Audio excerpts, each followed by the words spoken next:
izinkan kami untuk semampunya untuk membacakan risalah Bughyatul Muhibbin berkenaan dengan riwayat perjalanan hidup seorang ulama besar, seorang kekasih Allah, yakni Syekh Muhammad Zaini bin Abdul Ghani Al-Banjari. Mudah-mudahan kita semua mendapatkan berkah daripada beliau. Mudah-mudahan dengan berkat kita mencintai beliau, Allah pun mencintai kita. Ada disebutkan, kita melenceng sedikit, di dalam kitab Matla'ul Badrin, Allah Subhanahu wa ta'ala menyuruh kepada malaikat Jibril alaihissalam, wahai Jibril, coba engkau pergi ke neraka. Ya Allah, hari gini suruh ke neraka. Ya Allah, untuk apa hamba disuruh ke neraka? Wahai Jibril, tolong cari hambaku yang bernama Sipulan bin Sipulan, dan bawa nanti Sipulan bin Sipulan itu keluar daripada neraka. Tapi sebelum engkau mengeluarkan, membawa keluar dari neraka, tanya kepadanya. Apa pertanyaannya? Tanyakan pada hambaku Sipulan bin Sipulan, apakah ketika ia hidup di dunia dia cinta kepada ulama, dia cinta kepada orang soleh,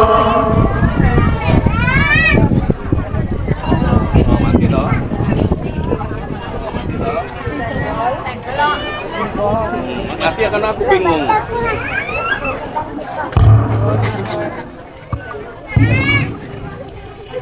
Ditanya, mas, sampean waktu urip teng dunya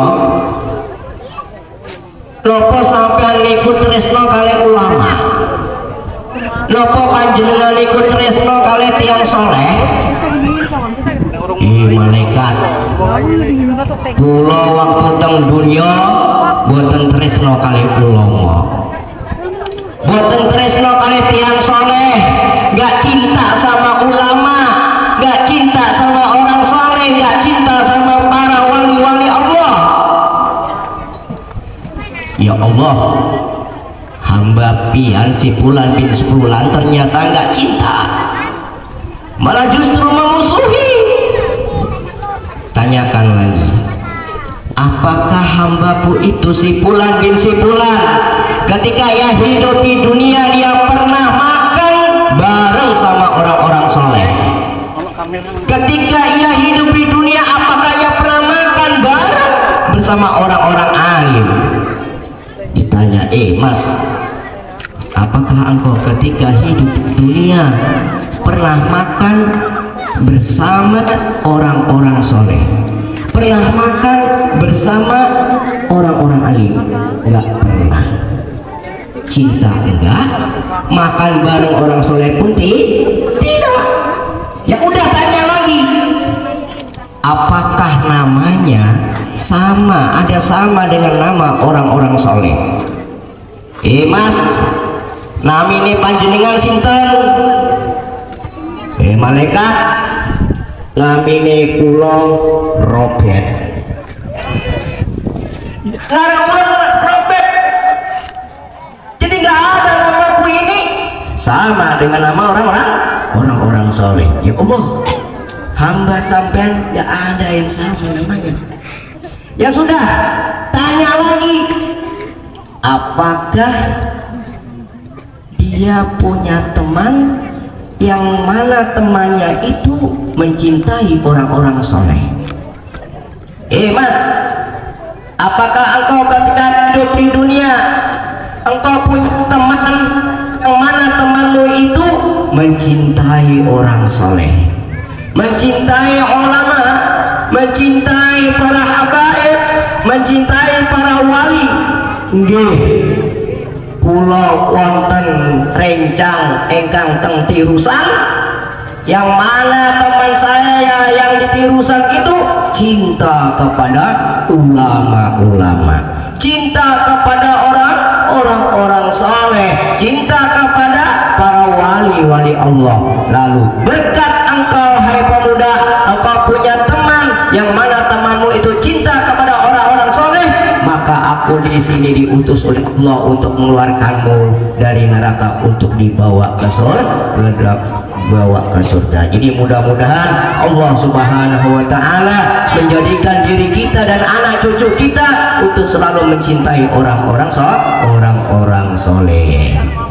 Ada disebutkan di dalam kitab Nashihul Ibad yang disyarahkan oleh Syekh Nawawi bin Umar Al-Bantani. Kalau seseorang itu cinta kepada Allah, maka harus mencintai orang yang dicintai oleh Allah Subhanahu wa taala. Kalau kita mengaku cinta kepada Allah, maka kita harus mencintai orang yang dicintai oleh Allah Subhanahu wa taala. Kalau kita ngaku cinta kepada Allah, tapi kita tidak mencintai orang-orang yang dicintai oleh Allah, berarti cintanya cinta palsu. Mudah-mudahan kita menjadi orang yang betul-betul mencintai orang yang dicintai oleh Allah Subhanahu wa taala. Di antara orang yang dicintai oleh Allah Subhanahu wa taala ialah Abah Guru Sekumpul, yang mana beliau adalah seseorang ulama amilin, seseorang ulama yang menjadi panutan bagi kita semua, baik dari segi ilmunya maupun dari segi kedermawanannya. Beliau adalah seseorang yang mempunyai garis keturunan yang luar biasa. Adapun nasab beliau dari pihak ayah beliau bernama Syekh Abdul Ghani bin Syekh Abdul Manaf bin Syekh Muhammad Saman bin Muhammad Sa'ad bin Syekh Abdullah bin Al-Alimul Alama Mufti Muhammad Khalid bin Al-Alimul Alama Khalifah Hasanuddin bin Maulana Syekh Muhammad Arsad Al-Banjari.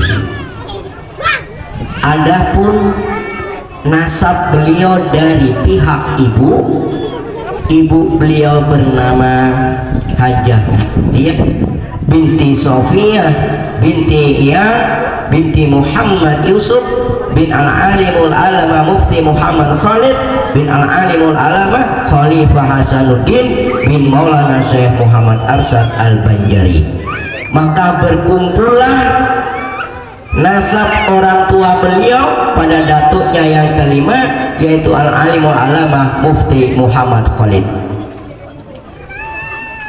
Ketika beliau masih di dalam kandungan, ketika beliau berada di dalam kandungan ibu beliau, maka ibu beliau diberi oleh Allah Subhanahu wa taala berupa anugerah, yakni melihat cahaya laksana bulan purnama menuju ke dalam pangkuannya. Nah, jadi ibu Abah Guru itu ketika mengandung beliau itu sudah diberi oleh Allah nikmat berupa mimpi-mimpi yang baik, bahkan diperlihatkan oleh Allah Subhanahu wa taala melihat cahaya laksana bulan purnama menuju ke dalam pangkuan ibu beliau. Nek panjenengan pripun Bu? Kalau pian mimpinya kayak apa? Waktu pian betian nang pian mimpi akan hantu. Hah? Dikejar hantu. Iya kado bacaan guring ya. Kawawa anak guring tuh baudu ya. Imba baudu paling kada baca istighfar dulu. Hanya baca Fatihah 4. Nah, kenapa? Kalau bina haratan kita guring diambil lawan ampun. Jadi kita boleh ketika kita diambil dalam keadaan suci. Ketika mendekati masa kelahiran beliau, pada waktu itu negara di dalam keadaan kacau balau, yaitu waktu tentara penjajah Jepang sudah memasuki negeri Banjar, dan untuk mendapatkan keamanan maka kedua orang tua beliau keluar dari kampung Keraton menuju ke kampung Tunggul Irang seberang untuk menuju ke rumah Abdullah, yakni sepupu dari nenek beliau yang bernama Sophia. Dan di sanalah mereka tinggal untuk sementara waktu, dan dipilihnya kampung Tunggul Irang seberang itu karena di kampung tersebut tidak pernah dimasuki oleh penjajah sebelumnya. Hal itu terjadi karena ada seorang ulama yang bernama Tuan Guru Haji Abdurrahman atau Tuan Guru Haji Adu bin Tuan Guru Haji Jainuddin yang tinggal di sana. Nah, Bu Basidin di Tunggul Irang. Ketika dilahirkan ke dunia, beliau sekitar jam 2 malam Arba tanggal 27 Muharram 1361 Hijriah atau bertepatan dengan tanggal 11 Februari 1942 Miladiah. Pertanyaannya, Sidin tadi lahir bulan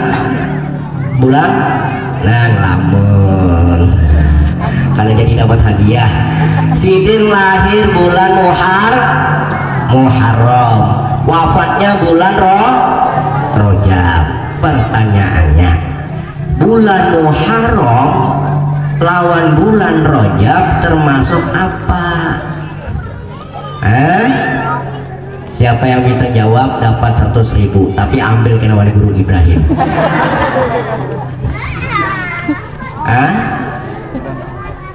Bulan Muharram dan bulan Rajab termasuk bulan apa? Ayo, siapa yang bisa jawab?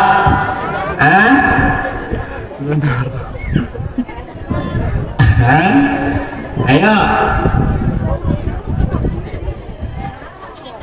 bulan yang dimuliakan, diistimewakan, sehingga beliau pun menjadi orang yang istimewa. Mudah-mudahan yang mana belum bisi pasangan, mudahan cepat-cepat punya pasangan dan punya anak. Lahir di bulan Muharram, matinya pun di bulan Rajab. 4 bulan. Ayo, bulan apa ya? Santriwati, ayo, ada 4 bulan. Bulan Muharram, terus kada jadi dapat hadiah. Zulqa'dah, Zulhijjah, Muharram, Rajab. Sekarang kita berada di bulan Rajab. Ada apa di bulan Rajab? Di bulan Rajab sepakat para ulama mengatakan bahwa terjadinya suatu peristiwa yang sangat luar biasa, yaitu peristiwa kurang sempurna. Ada yang lebih lagi daripada Isra Mi'raj. Ayo, siapa bisa jawab? Peristiwa selain Isra Mi'raj yang menggemparkan dunia, ada peristiwa yang sangat menggemparkan alam semesta, bahkan menjadi kebahagiaan bagi alam semesta, dimulai pada bulan Rajab. Peristiwa apa?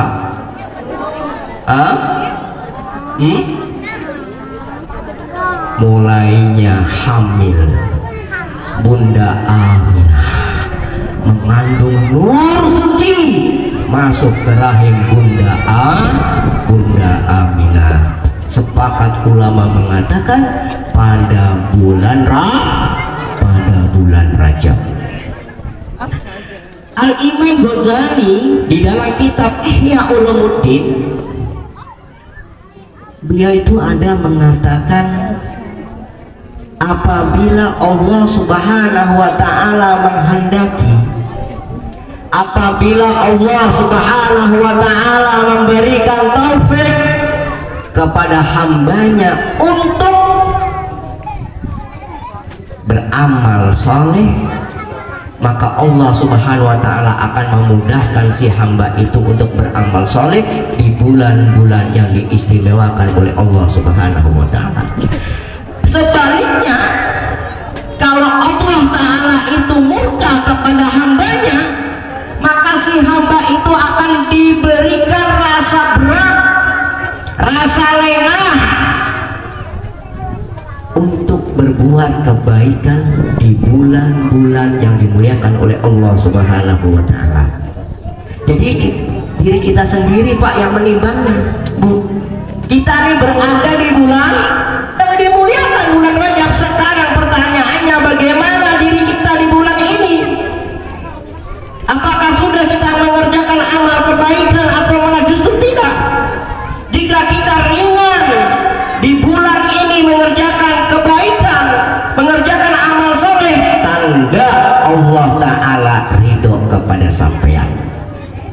Tapi sebaliknya, kalau di bulan-bulan yang diistimewakan, justru kemaksiatan semakin banyak kita kerjakan, tanda bahwa Allah saat itu telah murka kepada kita. Mudah-mudahan Allah Subhanahu wa ta'ala meridhoi kita.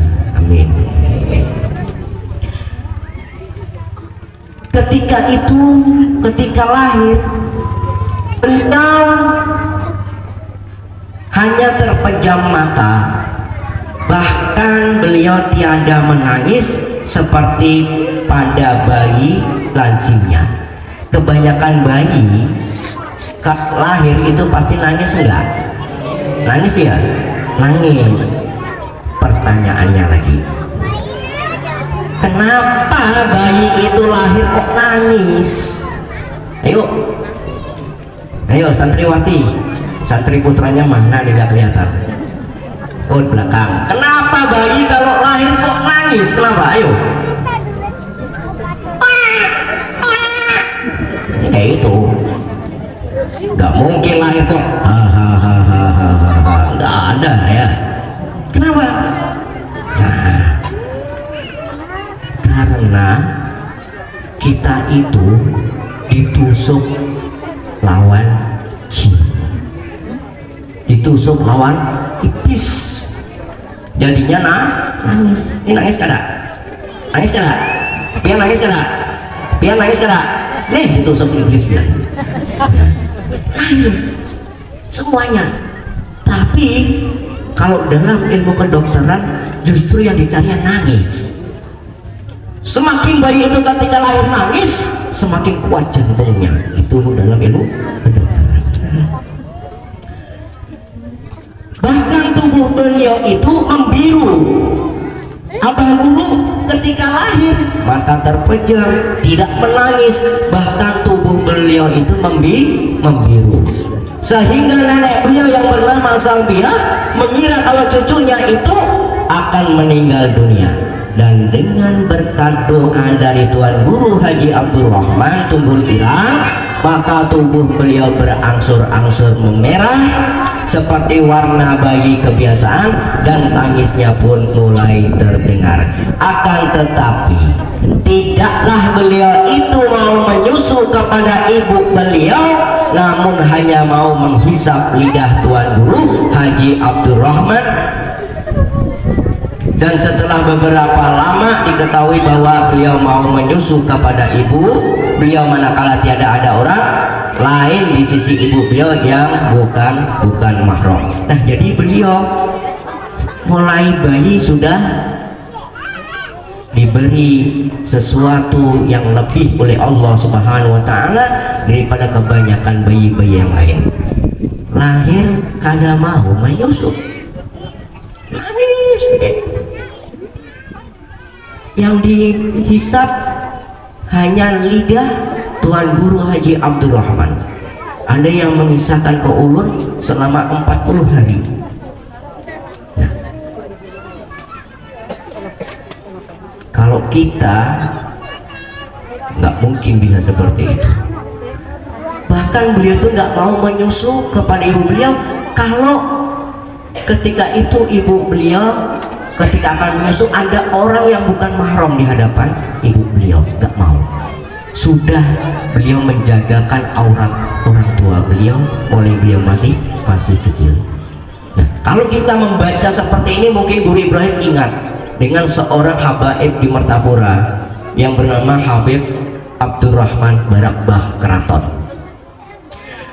Habib Abdurrahman Barakbah itu beliau kalau setelah selesai sholat Jumat di Masjid Agung Al-Karomah itu para santri jejer mulai dari dalam sampai keluar pintu masjid. Untuk apalah berbaris? Untuk mengadahkan kepala dan membuka mulut supaya diludahi sidik. Jadi bahari termasuk kita nih amun habis sembahyang Jumat sudah siap-siap berdiri berbaris di jalan yang kena sidin lewat keluar dari masjid. Jadi pondokan bari jejer apa padanya cuh iya ambil berkah Habib Abdurrahman Barakbah. Tapi amun Abdurrahman ini jangan coba-coba pian ya tetanus ya. Nah, kalau beliau mengandung berkah. Jadi apa guru sekumpul itu suka menghisap air lidah Tuan Guru Haji Abdurrahman. Nah, ketika kecil beliau itu bernama Usyairi, kemudian diganti oleh orang tua beliau menurut cerita dengan kehendak beliau sendiri dengan nama Muhammad Zaini, karena mengikuti nama seorang ulama besar yaitu Tuan Guru Haji Ahmad Zaini bin Tuan Guru Haji Abdurrahman Tunggul Irang. Apa yang dapat kita ambil pelajaran di sini? Artinya ngaran tuh maaf kurang baik boleh diganti dengan nama nang baik. Sebagaimana beliau ketika kecil bernama Kusyairi lalu diganti dengan nama Muhammad Zaini. Nah, setengah daripada kewajiban orang tua kepada anak yaitu hendaklah memberikan nama anak itu dengan nama yang baik, dan makruh mengambil nama atau menamai anak itu dengan nama yang tiada bermakna. Makruh. Contohnya, Bu, sinten namine anak jenengan? Oh, namine anak kula. Apa? Yang kan makna nih. Hah? Pokoknya kadang mengandung doa. Itu makruh.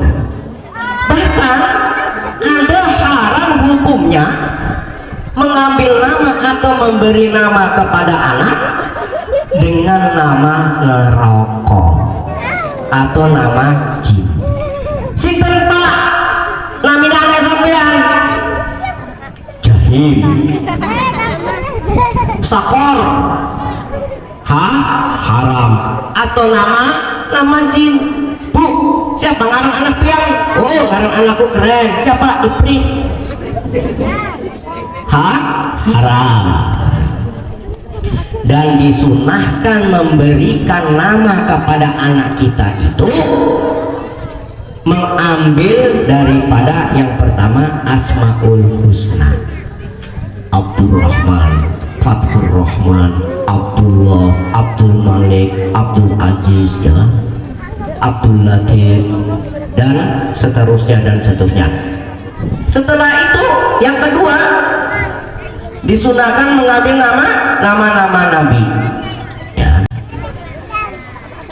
Dan setelah itu baru sahabat Rasulullah. Setelah itu baru istri Rasulullah Shallallahu Alaihi Wasallam. Kira-kira bulan yang didahulukan, yang dikiau, sing diceluk di hari kiamat nanti, yang pertama kira-kira nama yang ada namanya apa? Ahmad atau Muhammad Rosyad. Wah, pertama diceluk. Ibrahim mundur sini. Atau yang ada namanya Ahmad Syauqi, Ahmad Fuadi, dan seterusnya. Kalau perempuan itu kita tidak ingat di halaman berapa, itu ada di kitab Sabilal Muhtadin. Kalau perempuan itu siapa?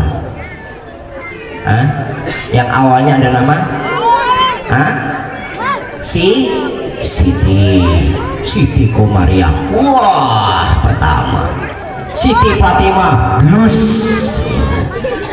Ponikem Singgir. Siti. Nah, jadi nama itu ada manfaatnya. Jadi kita memberi nama kepada anak itu jangan asal-asalan supan kena anak kita, karena akan dipanggil nanti dan disaksikan oleh seluruh umat manusia. Sentoloyo dari Tirusan misalnya, supan anak ya. Jadi berilah nama yang baik. Kita hanya mengambil berkah, karena disebutkan oleh Sufyan bin Uyainah inda zikri sholihin tanjilur rahman. Ketika dibacakan riwayat hidup seorang sholihin, seorang wali Allah, niscaya Allah Subhanahu wa Ta'ala akan menurunkan beberapa rahmat atas orang yang membaca dan orang yang hadir mendengarkannya, serta diyakinkan bahwa yang dibacakan riwayatnya itu memang betul seorang kekasih Allah Subhanahu wa Ta'ala. Dan adalah beliau sewaktu masa kecilnya termasuk hamba Allah yang mahfuz, yakni yang dipeliharakan oleh Allah Subhanahu wa Ta'ala dari hal yang tidak terpuji. Bahkan diriwayatkan bahwa nenek beliau yang bernama Salbia pernah dipesani oleh Tuan Guru Zainal Ilmi bahwa di rumahnya ada seorang yang dipilih oleh Allah agar ia memelihara akan dia, yang tidak lain adalah cucunya sendiri, yaitu Muhammad Zaini. Nah, Tuan Guru Kiai Haji Zainal Ilmi ini terkenal dengan kekasafannya. Kubasidin di kalang payan. Dan adalah beliau itu ketika usianya belum mencapai umur balik sering mendapat isyarah, yakni khabar gembira berupa mimpi yang baik. Di antaranya pada suatu malam Jumat adalah beliau itu bermimpi melihat sebuah kapal besar. Pada dinding kapal itu bertuliskan Safinatul Aulia, yang artinya kapal para wali-wali Allah Subhanahu wa Ta'ala. Alhamdulillah kula dalu nggih tumut kapal. Cuma nggak tahu ada tulisannya Safinatul Aulia atau enggak tahu. Tapi kira-kira Safinatul Bani tulisannya ya. Bukan Safinatul Aulia, Safinatul Bani. Alhamdulillah sampai jam 1 baru sampai malam tadi ya. Jadi beliau itu bermimpi melihat sebuah kapal besar yang pada dinding kapal itu bertuliskan Safinatul Aulia, dan di depan pintu kapal itu ada yang menjaga. Dan ketika beliau ingin masuk ke dalam kapal, maka beliau ditegah oleh penjaga kapal tersebut. Dan adalah mimpinya beliau itu berulang-ulang setiap malam Jumat hingga 3 kali berturut-turut. Dan pada mimpinya yang ketiga itulah beliau dipersilahkan untuk memasuki kapal tersebut hingga bertemu dengan beberapa orang wali Allah. Di antaranya adalah seorang Habib yang bernama Habib Abdullah Barakbah. Dan beliau pernah pula bermimpi bertemu dengan dua cucu Rasulullah SAW, yakni Sayyidina Hasan dan Sayyidina Husain. Dan adalah beliau seorang yang sering bahkan yang senang beruzlah, yakni menjauhi dari banyak bergaul dengan manusia. Hal ini dilakukan oleh beliau dengan berbagai cara, diantaranya dengan siyahah, pergi ke hutan. Ketika siyahah itulah batu-batuan dan tumbuh-tumbuhan memberi salam dengan menyatakan bahwasanya beliau adalah seorang waliullah, serta menyatakan nama dan khasiat dari tumbuh-tumbuhan itu. Akan tetapi beliau tiada memperdulikan akan itu semua karena tidak mau ia terhijab dari Allah Subhanahu wa Ta'ala. Nah, jadi dari ketika itu tumbuh-tumbuhan itu mengucapkan salam kepada beliau. Dan sebagaimana yang disebutkan bahwa orang yang pertama mengajari serta membimbing beliau adalah orang tuanya dan neneknya beliau sendiri, yang mengajari akan ilmu tauhid dan ibadah dan akhlakul karimah dan membaca Al-Quran.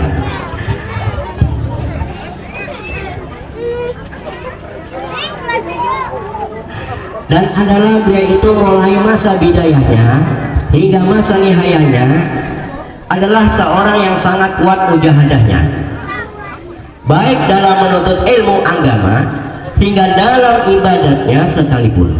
Bahkan ketika kehidupan keluarga beliau sangatlah berkekurangan, yaitu ketika beliau bersekolah di pesantren Darussalam, dikala itu apabila hujan turun maka air hujan masuk dari atap rumah beliau, sehingga beliau sekeluarga hanya dapat berkumpul pada satu penjuru rumahnya yang tidak terkena air hujan untuk bernaung.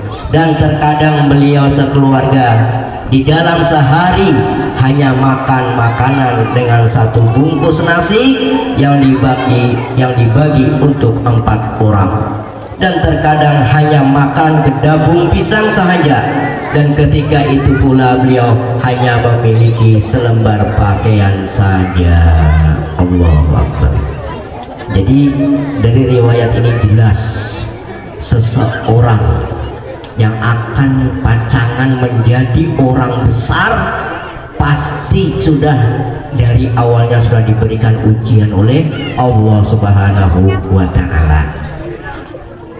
Artinya maaf bagi kita sesama para penuntut ilmu tapi tidak ada mujahadahnya, tidak ada riyadhahnya, rasanya akan sedikit sulit untuk mendapatkan keberkahan ilmu. Kita baca sejarah-sejarah ulama-ulama kita, mereka menuntut ilmu disertai dengan mujahadah. Jadi di sini mohon maaf, kita titip pesan kepada para santri,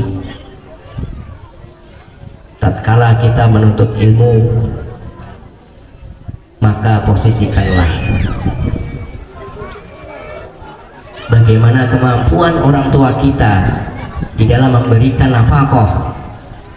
Ketika kita menuntut ilmu, hendaklah kita syukuri, hendaklah sebisa mungkin untuk mencukupkan biaya kiriman dari orang tua kita.